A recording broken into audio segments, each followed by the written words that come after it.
రాఖీ పండుగ కోసం సెలవు మీద ఇంటికి వచ్చింది ఆ యువతి. తన అన్నకు రాఖీ కట్టింది. గుర్తుగా ఉండాలని ఈ వీడియో కూడా తీయించుకుంది. కానీ అనుకోని ప్రమాదం కొద్ది గంటల్లోనే ఆమెను తన వారి నుంచి దూరం చేసేసింది. అచ్యుతాపురం సెజ్లో జరిగిన ఫార్మా ప్రమాదంలో ప్రాణాలు కోల్పోయిన వారిలో కెమికల్ ఇంజనీర్ హారిక ఆఖరి వీడియో ఇది.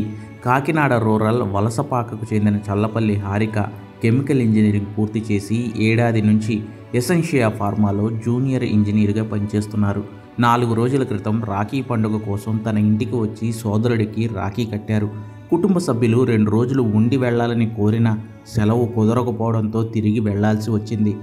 అంతలోనే అనుకోని ఈ విషాదం హారిక ప్రాణాలను బలి తీసుకుంది. ఆఖరుగా తన అన్నకు హారిక రాఖీ కడుతున్న ఈ వీడియోనే ఆమె చివరి గుర్తుగా కుటుంబ సభ్యుల్లో విషాదం నింపాల్సి వచ్చింది.